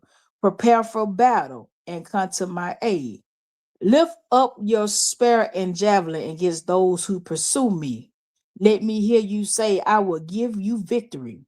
Bring shame and disgrace to those trying to kill me. Turn them back and humiliate those who want to harm me. Blow them away like chaff in the wind, and wind set by the angel of the Lord. Make their paths dark and slippery, with the angel of the Lord pursuing them. I did them no wrong, but they laid a trap for me. I did them no wrong, but they dug a pit to catch me. So let sudden ruin come upon them. Let them be caught in the trap they set for me. Let them be destroyed in the pit they dug for me. Then I will rejoice in the Lord. I will be glad because he rescues me. With every bone in my body, I will praise him. Lord, who can compare with you? Who else rescues the helpless from strong? Who else protects the helpless from and the poor from those who rob them? Malicious witnesses testify against me. Woo, Lord. Thank you, highest point. Malicious witnesses testify against me. They accuse me of crimes I know nothing about.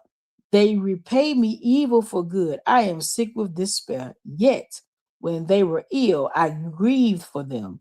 I denied myself by fasting for them, but my prayers returned unanswered. I was sad as though they were my friends or family, as if I was grieving my own mother. But they are glad now that I am in trouble. They gleefully join together against me. I am attacked by people I don't even know. They slander me constantly. Girl, why you send me? Woo! They mock me and call me names. They snarl at me. How long, oh Lord, will you take on or do nothing? Rescue me from their fierce attacks. Protect my life from those lions. Then I will thank you in front of the great assembly. I will praise you before all people. Don't let my treacherous enemies rejoice over my defeat. Don't let those who hate me without cause gloat over my sorrow. They don't talk of peace. They plot against innocent people who mind their own business. They shout, ah. With our own eyes, we saw him do it. Oh Lord, you know all this. Don't stay silent. Do not abandon me, oh Lord. Wake up, rise to my defense. Take up my case, my God. Remember the word case. He's a just judge, my God and my Lord. Declare me not guilty. That means God is a judge. David said, do not declare me not guilty, O Lord, my God, for you give justice. Don't let my enemies laugh about me in troubles. Don't let them say, look what we got, what we wanted. Now we will eat him alive. May those who rejoice at my troubles be humiliated and disgraced. May those who triumphed over me be covered with shame and dishonor. But give great joy to those who come to my defense. Let them continually say, God, let them continually say, great is the Lord, who who delights in blessing his servant with peace. Then I will proclaim your justice and I will praise you all days long. Ooh, highest point. I needed to read that one. Highest point, thank you. Let her energy handle what words can't express. Thank you, highest point, for that. Barbara, I am now, but this was good conversation. Everyone has a good night. Yeah, Barbara, I'm getting ready to turn out with you. Good night, Miss Barbara. Say, Miss Maydeen. Night, everyone. Have a restful night. Highest point, we don't fight with flesh and blood. We trigger divine cause and effect. Nadine said every answer's in the Bible. Ashley Boymon, you said, now that's a word. I needed to read that one. I will keep that one in my repertoire. I'm gonna give y'all a quick tip. When I do be praying, I say the person name. I direct when I read praise songs and I got an enemy and I know who that enemy is, I direct it directly to them. Now, here's another one. I ask God to handle my enemies known and unknown. Because you don't know if somebody sitting next to you don't care for you that much. So y'all, it is 12:31 Eastern Standard Time. I've been on this thing 2 hours for y'all. And I thank everybody that showed up. Please smash that like button. Subscribe, share. Hey, listen, y'all on here. Share my content.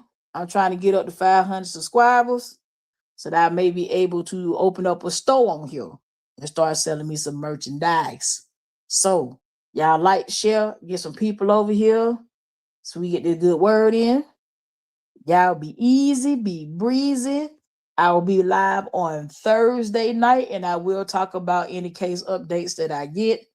And I find some other topics we can talk about that's very interesting, but I'm going to keep Tuesday for spiritual warfare and start breaking down some of these talk points here. Good night. Peace out. Give God some praise. See y'all Thursday.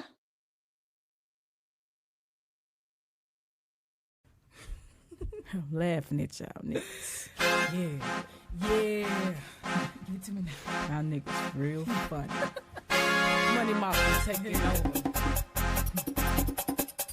Yeah. We clocking.